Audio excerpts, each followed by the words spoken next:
Welcome to the History of Spain podcast.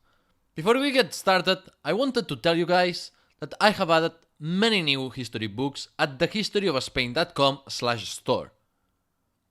From the subcategories of prehistory and protohistory, Roman Spain, Visigothic Spain, and medieval Spain. You can find the best books on these periods at thehistoryofspain.com/store, like a biography of Queen Isabella of Castile, or many of the English sources that I'm using in the episodes, like Brian A. Cadlow's Kingdoms of Faith, or Roger Collins' Caliphs and Kings. Check it out. Aside from that, just the usual reminder that you can support the show by becoming a Patreon on patreon.com/thehistoryofspain, or you can make a donation in the website. With that said, let's start with the show.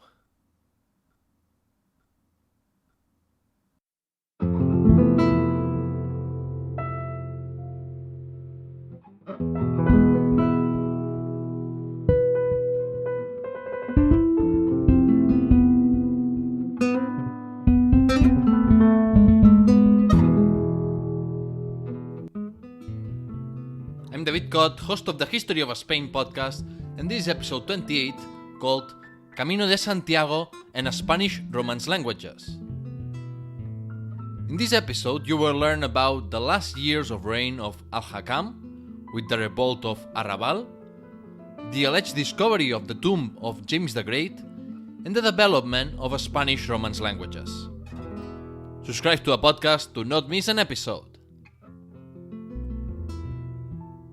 We left the previous episode with the revolts of the reign of Al-Hakam, the clashes between Asturias and Córdoba during his reign, and the foundation of the Marca Hispanica. In this episode, I'm going to finish the reign of Al-Hakam, starting with the most threatening revolt against the emir. The revolt of Arrabal, or Revolt of the Suburb, took place in Córdoba itself, as it had happened in 805. But unlike the conspiracy of 805, that was crushed before it even started, the revolt of Arrabal was a widespread uprising. The breaking point happened in the spring of 818. But first, I need to give you some context to understand why a popular uprising happened in the first place. If you remember from the previous episode, the implacable executions following the conspiracy of 805 terrified the Cordobans, and general discontentment grew. In the following year, there was a demonstration led by several merchants, and again Al-Hakam didn't hesitate to execute these agitators too. No one in the capital of Al-Andalus dared to oppose the emir until 818. But he was increasingly hated, while other revolts were happening throughout the emirate. Over the course of the years, Al-Hakam relied more and more on the protection of his personal bodyguard, made up of foreign slaves and mercenaries, known as the Mutes. The Mutes, led by the Mozarab Khan Rabi, extended their responsibilities to collect taxes and build a spy network in Córdoba. The emir imposed new taxes, which only increased the tax burden and dissatisfaction of the plebs against the emir and the Mutes. The Muladis, that is, native Hispanogoths who converted to Islam, saw how the emir imposed taxes that weren't recognized in the Quran, and they saw how their advantages as Muslims were reduced, so some wondered if the conversion had been worth to do. On the other hand, the Maliki ulema were indignant because Al-Hakam had reduced their influence and he was tolerating public vice, such as the sale and consumption of wine. The ingredients for a revolt were there, and with just a spark, a major uprising could happen.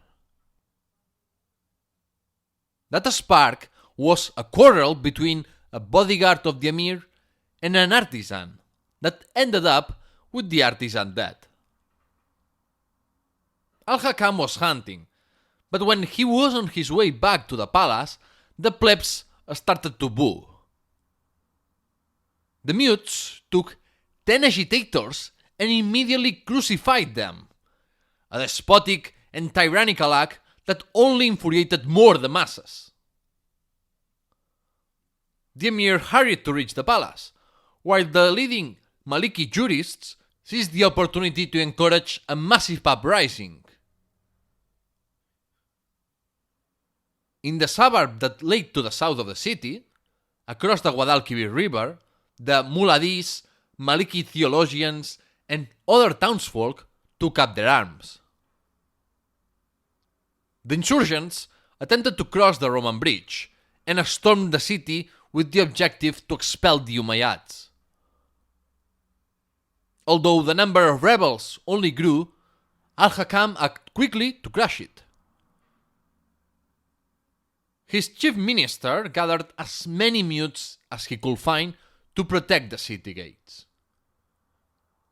Meanwhile, the cousin of Al-Hakam, Ubayd, son of the former rebel and current ruler of Valencia, Abdallah, led the cavalry out of a side gate to attack the rebels from the rear. Ubayd and his cavalry quickly arrived, and by the time the insurgents noticed it, it was too late. They were attacked from both sides and couldn't escape, which resulted in a total annihilation. The slaughter lasted for 3 days, since Al-Hakam ordered the mutes and his troops to raze to the ground the suburb. Houses were sacked and burned, men were killed, women were taken as slaves, and boys were castrated. Al-Hakam would have killed every single inhabitant of the Arabal if he had not listened to his chief minister. His chief minister convinced him to stop on the 4th day, and all exits were blocked for a few days until the Emir issued his verdict. The verdict was this: the Arabal was going to be destroyed to use the soil as agricultural land, and 300 notables were to be publicly crucified, while the rest were to be expelled from Cordoba. A few moved to Toledo, but most settled in the recently founded capital of Morocco, Fez, at the invitation of the Sultan of Morocco. However, the most interesting group of Andalusi exiles formed an expedition of maybe 10,000 pirates that took Alexandria for 10 years and then conquered the Greek island of Crete and founded the Emirate of Crete, that was not reconquered by the Byzantine Empire until 961. It's a very singular and interesting story, so if you want to learn more about these exiles, I encourage you to search articles and videos about them. Nonetheless, what strikes me the most about the aftermath of the revolt of Arabal is that Al-Hakam made an effort to reconcile with the Maliki ulema. He pardoned the ones who had instigated the revolt in the first place, something that must have been very hard to do for someone as ruthless as him. But Al-Hakam probably understood that he and his successors needed the support of the men of religion and law to legitimize the rule of the Umayyads and sustain domestic stability. As a gesture to the Islamic jurists and Cordobans, Al-Hakam allowed his son and successor Abderrahman to put on trial and execute the much-hated leader of the mutes, Count Rabi. After that, the public image of Al-Hakam suddenly improved, and his successor gained the love of the Andalusis.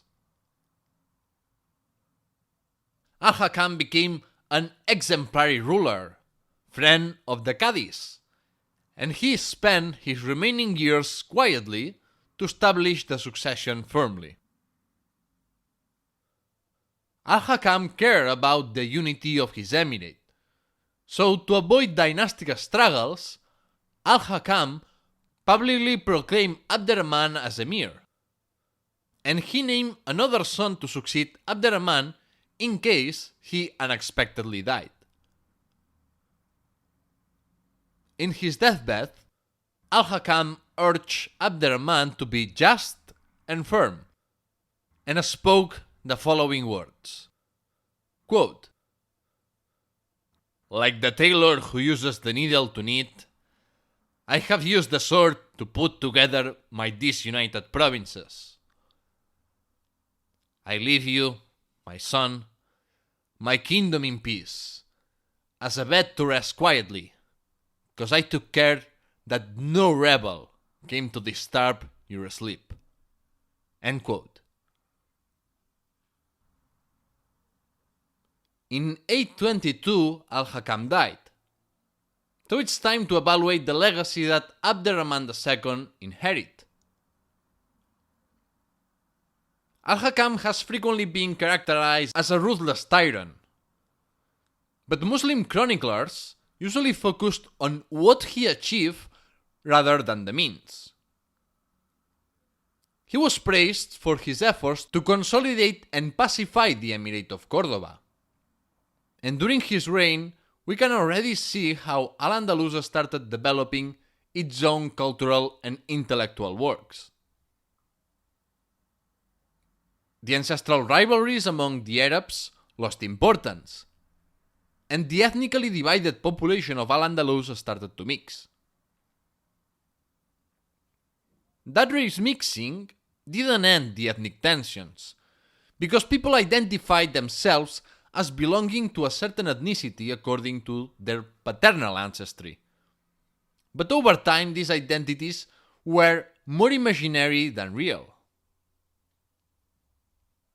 From Al-Hakam onwards, the emirs relied more heavily on non-Arabs for the administration and military, with Muladis, Berbers, or Slavs becoming indispensable for the survival of the Umayyad regime in Spain.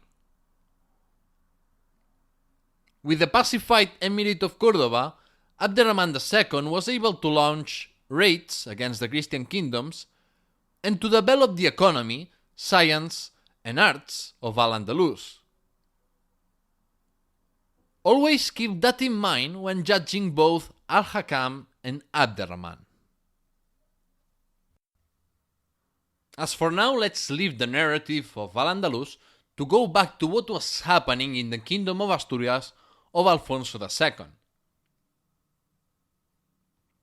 Sometime during the reign of Alfonso II, the alleged tomb of Apostle Saint James the Great, known in Spanish as Santiago el Mayor, was found in what's now Santiago de Compostela. It's not clear whether the discovery happened in 818, in 820, or in 830. But what's clear is that this event had a profound impact for the history of the Kingdom of Asturias and later Spain. As for now, let's put things into context and see how it was discovered. And later, I will analyze the consequences. James the Great, from now on Santiago, was one of the most important apostles due to his close relationship with Jesus. He was one of the first disciples to join Jesus, and he was one of the 3 apostles that were present in the transfiguration of Jesus. Santiago was later executed by King of Judea Herod Agrippa, thus suffering the same fate as other Christian martyrs. Nonetheless, Santiago, unlike John or Peter, doesn't intervene in any evangelical passage. That's why the cult of Santiago took its time to appear. For instance, in the West, the oldest text consecrated in his honor dates from the 5th century. However, what matters to us is the first reference about how Santiago preached in Hispania. The oldest relationship between Santiago and Spain can be found in the Breviarium Apostolorum, a 6th century text that collects the biographies of each apostle. According to this account, Santiago preached in the western fringes of Hispania, and after his martyrdom, his disciples carried his body to Hispania by sea. Of course, that doesn't make any sense, since why would you move the body of an apostle from Jerusalem to Galicia? But that's what Christian tradition claims.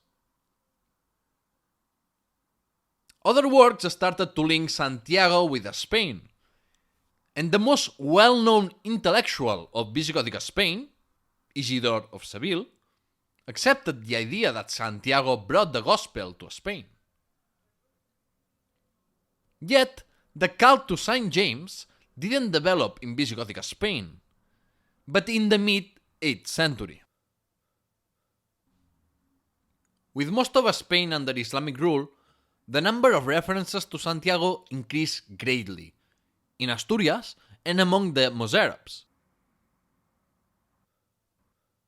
During the reign of Mauregato, Beato de Liébana composed a liturgical hymn that invokes Santiago as the preacher of Spain and, quote, our protector and a special patron.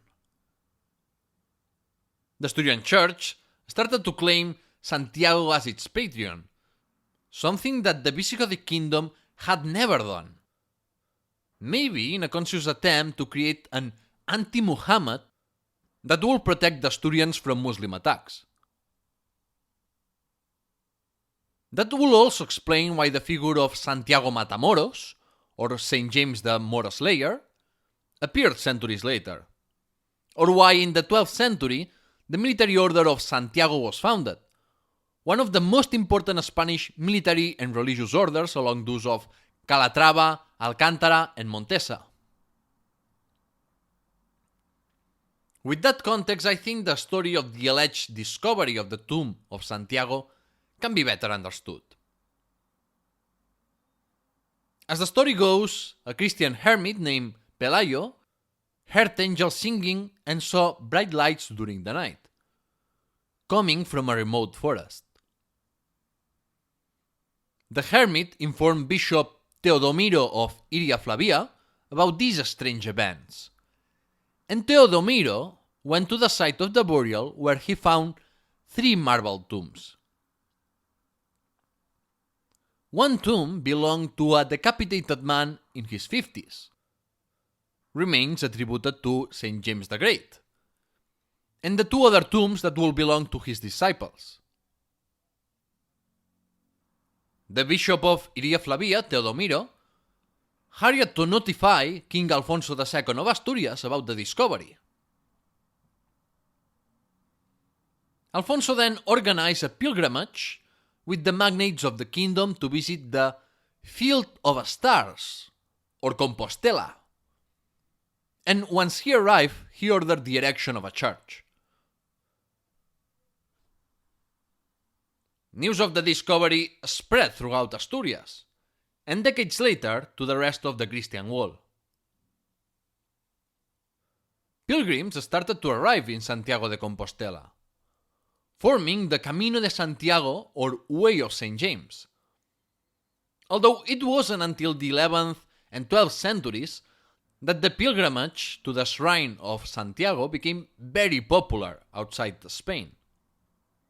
A pilgrimage equal in importance to that of Jerusalem or Rome. The Camino de Santiago contributed greatly to broader commercial and cultural ties between Christian Spain and the rest of Europe. And the belief in the existence of Santiago's tomb in Spain strengthened the moral of the people of the Kingdom of Asturias. The Shrine of Santiago was a key ideological element to constitute and consolidate the Kingdom of Asturias, from both a religious and political point of view. The need to ensure the safety of the pilgrims meant that monarchs and ecclesiastical authorities had to improve the infrastructure of northern Spain, watch the routes, and build hospitals and lodges. Moreover, some foreign pilgrims settled in Spain, thus bringing their knowledge and helping in the Christian conquests and repopulations. Now let's move on to the other main topic of the episode: the origins and development of the early Spanish Romance languages. This is a topic that still resounds in modern Spain. Since in Spain, not only Spanish is spoken, there are other regional languages such as Catalan, Basque, or Galician. Because of that, I'm sure that many will find this topic fascinating. Although I will just cover the first centuries of development of Romance varieties in the Iberian Peninsula. Quick note here, I won't cover the Basque language because it's not a Romance language, but I will talk about it in the next episode. Okay, first of all, we need to clarify a few concepts about languages in general and Latin in particular. The first thing to consider is that languages are not born out of nothing. When we say that a language was born in X century, what we actually mean is that a variation of another language had substantially developed a distinct syntax, semantics, and phonology to be considered a new language. Natural languages are ever-changing. They are dynamic and alive, meaning that the Spanish of the 16th century is not the same as the modern Spanish. Not only languages change over time, they also change according to sociocultural levels or geographical location. Even in the Roman Empire of the 2nd century, there was not one single form of Latin, since there were social and regional variations.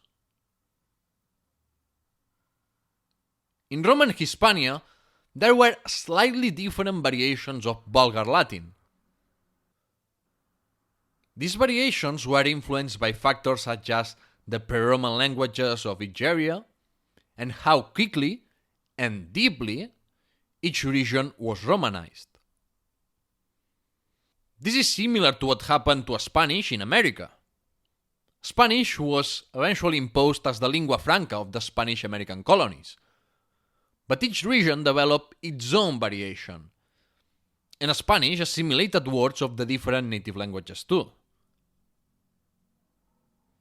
Going back to the point, the fall of the Western Roman Empire only accentuated the differentiation of regional varieties of Vulgar Latin in the Iberian Peninsula and elsewhere.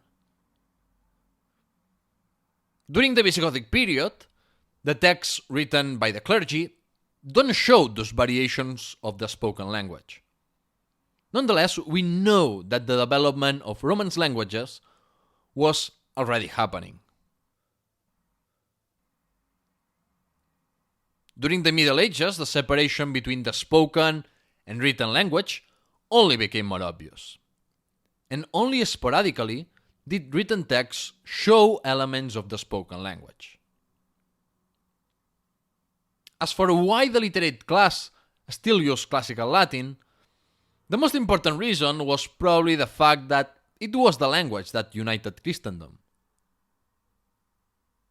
After the dogmas of sacred religious texts have been determined, it's important to preserve unaltered the meaning of each sentence to avoid dangerous deviations. That's one of the reasons the Catholic Church persecuted Martin Luther. Because any translation of a sacred text could start a heresy. What accelerated the appearance of distinct Romance languages was the increasing political and economic division and isolation of societies throughout Europe. But in the Iberian Peninsula, two events marked their development: the Arab conquest and the establishment of the Marca Hispanica. The Arab conquest provoked the territorial fragmentation of the Iberian Peninsula and a major cultural change, while the Frankish conquest of eastern Catalonia provoked the political and cultural isolation of that region marked by Frankish influence, unlike the other Christian political entities of the Iberian Peninsula that were founded by the native elites. Precisely around this time, between the 8th and 9th centuries, ecclesiastical authorities warned about how believers had more and more difficulties to understand what they were talking about. To address this issue, the Council of Tours of 813 decided that priests should preach sermons in the local Romance language. This liturgical reform was the first to acknowledge the reality of Romance languages as distinct from Classical Latin, and it was applied first in the Carolingian Empire, including the Marca Hispanica. Nonetheless, the Reformed liturgy, known as Roman Rite, took its time to be adopted by other Christian realms. In the Iberian Peninsula, the Hispanic Rite survived in the Christian Spanish kingdoms until the 11th century, although a few Mozarab communities still perform the Hispanic Rite. Since the Edict of Tours took 2 centuries to be applied in most of Christian Spain, Spanish vernacular languages took more time to be found in written texts compared to Old French dialects. With all that said, let's look at the development of each Romance language and dialect of medieval Spain. Let's start with the Mozarabic language, or Andalusi Romance, which is not actually a single language, but several Romance dialects that were spoken in Al-Andalus. While Arabic was the language of high culture of Muslim Spain, some Berbers and most Hispanogoths, Christians and Muslims alike, spoke Andalusi Romance dialects. Since it wasn't an appreciated language among Andalusi scholars, we have very few written texts in Andalusi Romance, and mainly the surviving evidence can be found in poetry of the 11th century. On another note, the interaction of Hispanogoths with Berbers and Arabs made Mozarabic a Romance language with as much as 40% of Arabic and Berber words. Because of that, it's not so surprising to see that most Mozarabic texts were written using the Arabic script, although a few used the Latin or Hebrew scripts. As the Reconquista progressed and Islam was adopted by more people in Al-Andalus, Mozarabic dialects were substituted by either Andalusi Arabic or Romance languages of Christian Spain, until they became extinct in the 13th century. However, the legacy of Andalusi Romance can still be felt, since Spanish adopted some Mozarabic and Andalusi Arabic words. And essentially, all words and toponyms that start with al come from these two languages of Al-Andalus. Now let's look at the origins of the Catalan language. There isn't complete consensus among linguists, but Catalan is the only Romance language of the Iberian Peninsula commonly classified in the Occitano-Romance family branch instead of the Ibero-Romance group. The reason behind this is that the Catalan counties were closely related to the southern region of modern France, Occitania, in political, economic, and cultural terms. In the 9th and 10th centuries, you couldn't tell the difference between Old Catalan and Old Provençal, the language of Occitania. Yet, they started to differentiate in the 11th century. Still, there were notable Catalan troubadours that participated in this tradition of lyric poems with chivalry and court love themes that was so prestigious in Occitania. Aside from that, we find the first sentences of Old Catalan written in daily documents such as testaments or mercantile transactions of the 9th century. Although the oldest known literary document in Catalan is the Homilies d'Organyà, a collection of homilies of the late 12th century. In the other northern extreme of the Iberian Peninsula, the Galician Portuguese developed from the local Latin dialect. Galician Portuguese appeared first in Galicia and then expanded in northern Portugal as the Reconquista advanced. But Galician and Portuguese started to diverge in the 14th century, 2 centuries after the independence of Portugal. The first written evidence of the Galician Portuguese language can be found mixed with Latin texts of the 8th century, although texts fully written in Galician Portuguese cannot be found before the 12th century.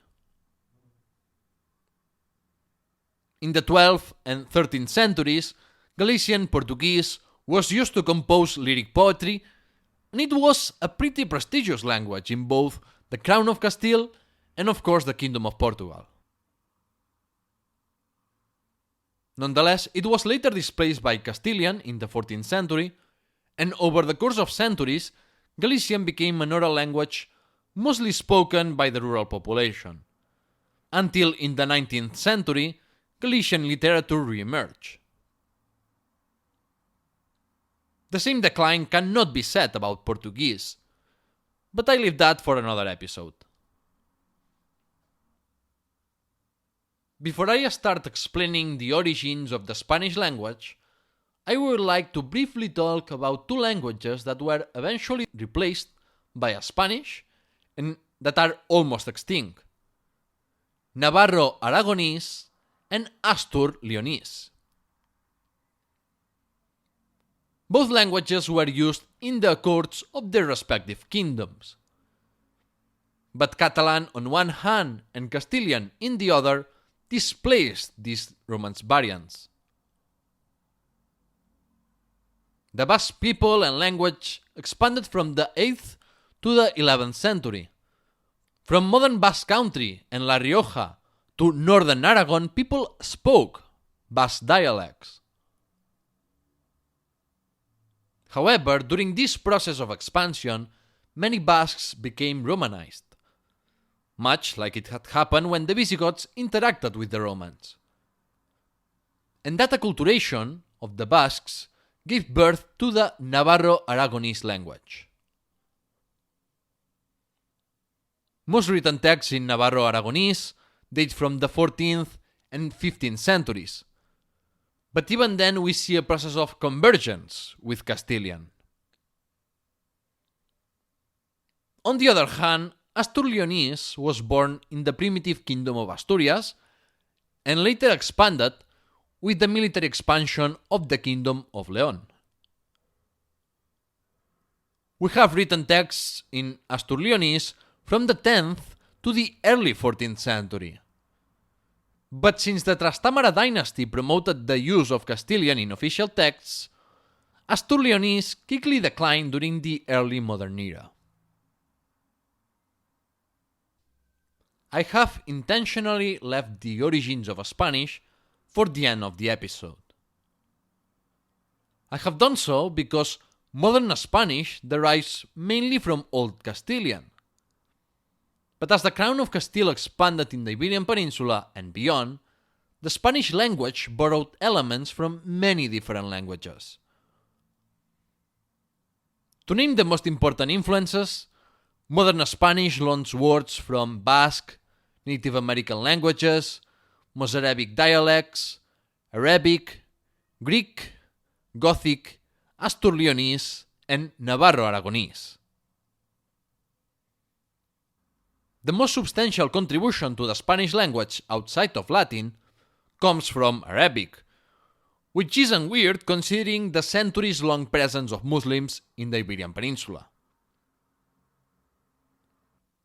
Linguists calculated that around 4,000 words in Spanish derive from Arabic, roughly 8% of all words. As I have said in other occasions, the Spanish language displaced other languages, but at the same time it incorporated elements of other languages, making Spanish a very rich and dynamic language. What's impressive is that the same Spanish that is currently the world's second most spoken language by number of native speakers has its origins in a tiny region of Spain, in the primitive Castile, that was roughly the province of Burgos and part of Cantabria. Later, the county of Castile, vassal of the Kingdom of Leon, became independent and eventually annexed Leon. And this political hegemony predestined Castilian as the dominant language of Spain. A very important step to consolidate Old Castilian was the standardization and formalization of the language during the reign of Alfonso X in the 13th century. He elevated the prestige of Old Spanish by using it in official documents and by backing the scholars of the Toledo School of Translators to translate many philosophical and scientific works from Arabic, Greek, and Hebrew into medieval Castilian. Later, in 1492, Antonio de Nebrija published the Grammar of the Castilian Language, the first grammar book of a Romance language to be published. When questioned by Queen Isabel of Castile about the usefulness of such a work, Hernando de Talavera, Bishop of Avila, answered for Nebrija in words that seem prophetic now. Quote, "After your highness has subjected barbarous peoples and nations of varied tongues, with conquest will come the need for them to accept the laws that the conqueror imposed on the conquered, and among them our language." End quote. The destiny of Spanish was to become a global language and unite Europe and America. The verdict. In today's verdict, I want to discuss the figure of Santiago Matamoros, or Saint James the Moor Slayer. In the Spanish medieval imaginary, the apostle Santiago exchanged his robes for an armor and a white horse to stop being a contemplative pilgrim and apostle and become a victorious killer of Moors. Santiago Matamoros didn't turn the other cheek like Jesus said. He had another philosophy. Exterminate every damn infidel. This depiction of Santiago motivated the Christian Spanish troops, who used the battle cry Santiago y Cierra España, meaning Santiago and at them Spain, to invoke the apostle and ensure his protection. The legend of Santiago Matamoros consolidated throughout the 11th, 12th, and 13th centuries.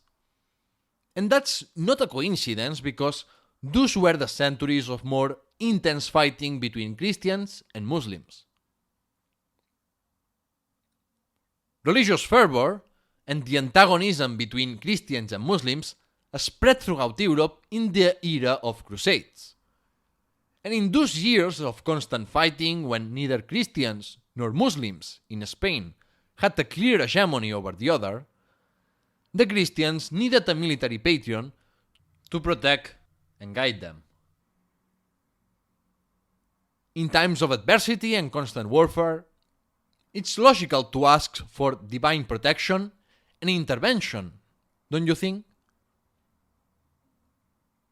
The Reconquista ideology was all about expelling the Muslims and restoring the religious and political unity of Spain as it had happened in the Visigothic kingdom. Considering that in those centuries the idea of the Reconquista was very popular, it's understandable that rather than God, soldiers preferred to invoke directly the national patron of Spain, Santiago.